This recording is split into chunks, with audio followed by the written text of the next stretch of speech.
हाँ जी, good evening. आज छोटी सी बात करते हैं इस बारे में कि कौन सबसे बढ़िया मॉक टेस्ट ऑर्गेनाइज करवा रहा है आज के टाइम पे, अगर आप सीए कोर्स की बात करते हैं।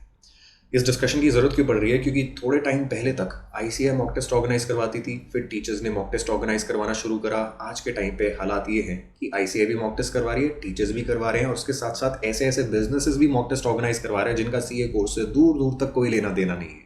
यानी कि कोई टीचर्स नहीं है, ये ना तो चेक करने वाले टीचर होंगे, ना पेपर डिज़ाइन करने वाले टीचर होंगे।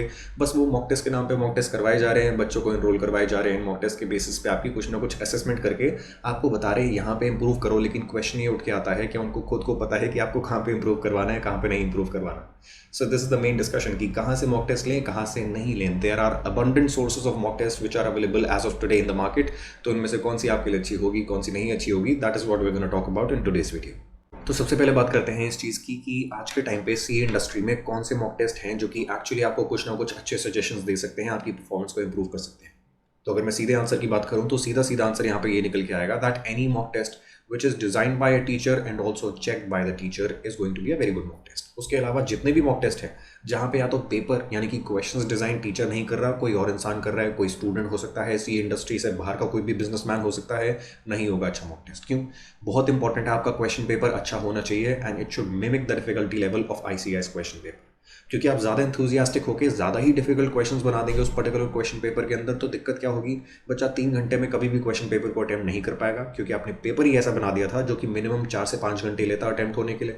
बच्चा क्या करेगा? मुश्किल से 60-70 मार्क का पेपर अटेम्प्ट कर पाएगा, उसमें भी अच्छे से स्कोर नहीं कर पाएगा, because the difficulty level was much higher than what was expected in the ICS exams. उस चीज़ की वजह से डीमोरलाइजेशन होगी अननेसेसरली, और ये डीमोरलाइजेशन होनी बनती नहीं थी, because this is not a reality check. आप उसको मॉक टेस्ट पेपर में कहीं ना कहीं डरा रहे हैं वो डिफिकल्टी लेवल दिखा के, जो कि पेपर में नहीं आने वाला। ऑन दी अदर हैंड मान लीजिए आप पेपर बहुत ही ईजी बना देते हैं, तो उस केस में भी बहुत बड़ी दिक्कत है, क्योंकि बच्चे को फालतू की मोटिवेशन मिलेगी कि मैं तो बहुत अच्छी प्रिपरेशन के साथ चल रहा हूँ, मैंने 90 मार्क्स स्कोर कर लिए, 2 घंटे में पेपर कंप्लीट कर लिया था, 3 घंटे का पेपर। तो यहाँ पे आपको फॉल्स सेंस ऑफ सिक्योरिटी मिल रही है, which is again going to be very bad for the student. क्योंकि पेपर में जब आप जाएंगे आपको इस डिफिकल्टी लेवल का पेपर नहीं मिलेगा, इतना आसान पेपर नहीं मिलेगा, थोड़ा डिफिकल्ट पेपर मिलेगा। आप मॉक टेस्ट में तो सोच रहे थे आपकी परफॉर्मेंस बहुत बढ़िया जा रही है, 90 मार्क्स लेके आ रहे हैं, और मेन पेपर में जाके पास होना मुश्किल हो रहा है। So what is very important is कि कोई टीचर पेपर डिजाइन करे, because they would know their subject inside out. और क्योंकि उनको अपना सब्जेक्ट पता है, what they would do is they would try to mimic the difficulty level of ICI to an extent की ऑलमोस्ट वो same ही लेवल का निकल के आए। और उस चीज़ की वजह से होगा क्या? आप जब पेपर देंगे आपको एक रियलिटी चेक मिलेगा कि आपकी प्रिपरेशन कैसी चल रही है, अच्छी चल रही है, बुरी चल रही है, and that is what you require from mock test. तो पहली चीज़ तो क्या इंपॉर्टेंट थी? क्वेश्चन पेपर कोई टीचर डिजाइन कर रहा हो, कोई रैंडमली ऐसे ही स्टूडेंट डिजाइन ना कर रहा हो। और उससे भी बुरा सिनेरियो क्या हो सकता है? स्टूडेंट छोड़िए, सी इंडस्ट्री का इंसान ही नहीं है, ऑल टुगेदर कोई और कोर्स का इंसान है, वो आपकी पेपर्स डिजाइन कर रहा है just to get some money out of you in the name of mock test. तो क्वेश्चन पेपर टीचर डिजाइन करेगा तभी मॉक टेस्ट अच्छा निकल के आएगा आपको, क्योंकि टीचर को पता है अपने सब्जेक्ट के बारे में अच्छे से। और मजे की बात आपको एक बताता हूँ, मैं टैक्सेशन पढ़ा रहा हूँ आज के टाइम पे, मैं बाकी सब्जेक्ट्स नहीं पढ़ा था, एसएफएम, कॉस्टिंग वगैरह वगैरह, एफआर की बात करेंगे आप तो वो सब मैं नहीं पढ़ा था। In spite of being a qualified chartered accountant, I can very easily से कि मैं भी अगर टैक्सेशन के मॉक टेस्ट डिजाइन करूंगा, अच्छे मॉक टेस्ट मैं आपको प्रोवाइड कर सकता हूँ। लेकिन अगर मैं कल को आपको बोलने लग जाऊँ कि मैं एफआर के भी मॉक टेस्ट दे दूंगा, एसएफएम के भी दे दूंगा, कॉस्टिंग के भी दे दूंगा, क्योंकि वो सब्जेक्ट्स भी पास तो करे हैं ना मैंने अपने टाइम पे, तो उनके भी मॉक टेस्ट में डिजाइन कर सकता हूँ, लेकिन इतने अच्छे लेवल पे नहीं कर सकता जितने उन सब्जेक्ट के रिस्पेक्टिव टीचर्स डिजाइन कर पाएंगे। तो जो भी टीचर आपको अच्छा लगता है, जो भी टीचर आपको लगते हैं कि इन सब्जेक्ट के लिए अच्छे टीचर्स हैं, उनको देखिए। अगर वो खुद से कोई मॉक टेस्ट डिजाइन कर रहे हैं और वो खुद से ही उस मॉक टेस्ट को चेक कर रहे हैं, सीधा उस मॉक टेस्ट में आप एनरोल करवा सकते हैं विदाउट एनी इशूज व्हाटसोएवर। लेकिन अगर आपको कोई ऑर्गेनाइजेशन दिखती हैं जो कि ना तो आपको ये बताती हैं कि क्वेश्चन पेपर डिजाइन कौन कर रहा है, ना ही आपको ये बताती हैं क्वेश्चन पेपर चेक कौन कर रहा है, बस ये बोलती है highly qualified professionals will be checking your paper, designing your paper, आपको पता होना चाहिए बैकएंड में कौन से हाईली क्वालिफाइड प्रोफेशनल्स बैठे होंगे और वो कितने हाईली क्वालिफाइड होने वाले हैं।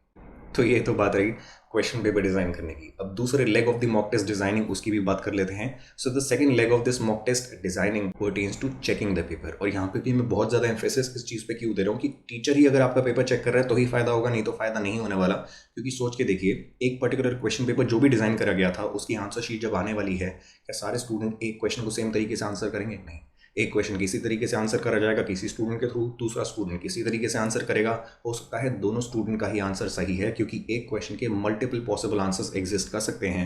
But to be able to appreciate all those multiple possible answers, आपको सब्जेक्ट के बारे में पता तो होना चाहिए। फॉर एग्जाम्पल, अपने सब्जेक्ट का एग्जाम्पल देता हूँ, rule 3 of income tax rules 1962 आपको क्या बताते हैं कि आपको अपने एम्प्लॉयर से अगर कोई भी गिफ्ट मिला है पूरे साल के दौरान, ₹5,000 तक का गिफ्ट मिला होगा, कोई भी परक्विजिट की तरह टैक्स नहीं होने वाला, टोटली एग्जेम्प्ट हो जाएगा। और रादर उसको एग्जेम्प्ट भी नहीं बोलते, टैक्सेबल ही नहीं होने वाला।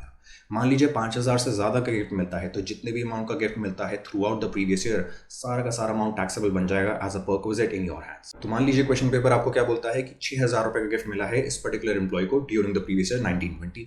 तो 6,000 का जब गिफ्ट मिला है, क्या ये 5,000 से ज़्यादा का गिफ्ट है? बिल्कुल। क्या पूरा अमाउंट टैक्स होना चाहिए? बिल्कुल। लिटरल इंटरप्रिटेशन अगर आप करेंगे रूल नंबर 3 की, तो लिटरल इंटरप्रिटेशन के हिसाब से पूरा का पूरा अमाउंट विच इज ₹6,000 पूरा टैक्सेबल बन जाएगा as the salary income of this particular employee, क्योंकि इतने का आपको परक्विजिट मिल गया और ये 5,000 से ज़्यादा का था। लेकिन लिटरल के साथ साथ लिबरल इंटरप्रिटेशन भी एग्जिस्ट करती है और ICAI दोनों ही इंटरप्रिटेशन पे फुल मार्क्स देती है।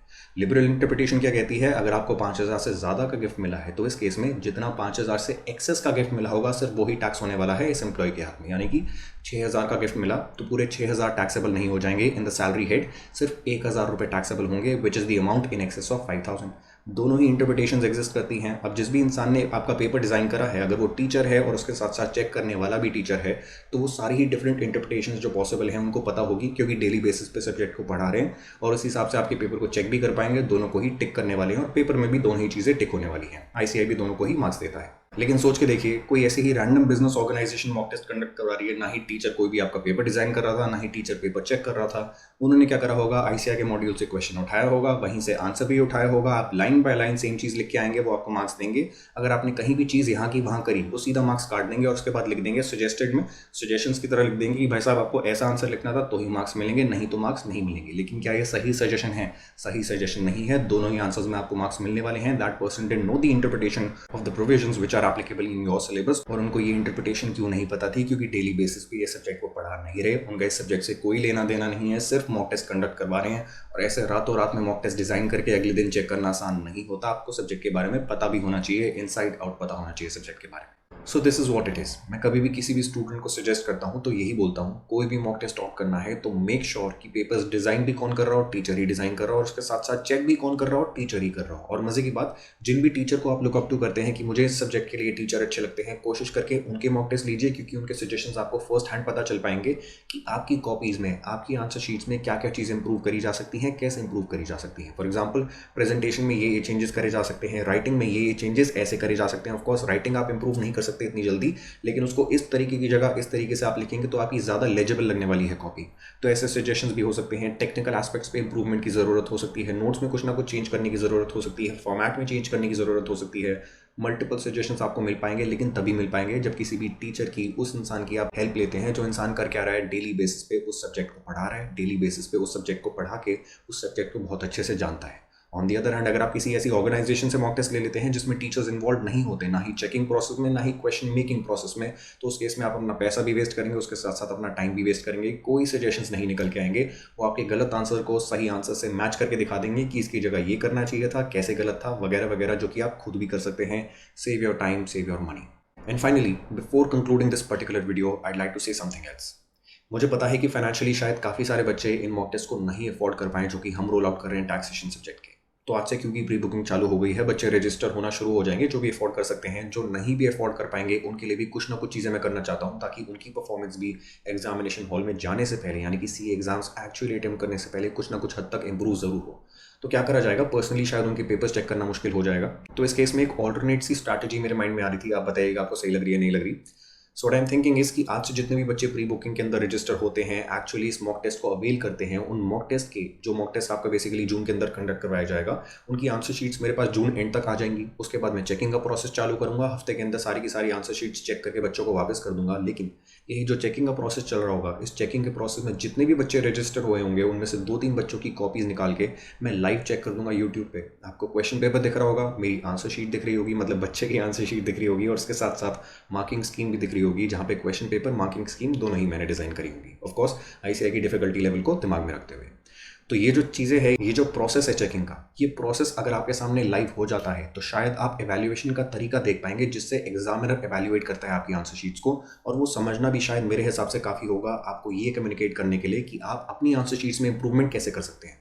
कोर्स इसमें आपको डिटेल्ड पर्सनल सजेशंस नहीं मिलेंगे, लेकिन ना से हाँ सही कुछ ना कुछ तो पता चलेगा कि आपकी आंसर शीट्स चेक कैसे होती हैं पेपर के अंदर। और ये भी अगर पता चल जाएगा, मेरे हिसाब से 10-20% आपकी परफॉर्मेंस को ये भी इंक्रीज कर सकता है, even without taking the mock test.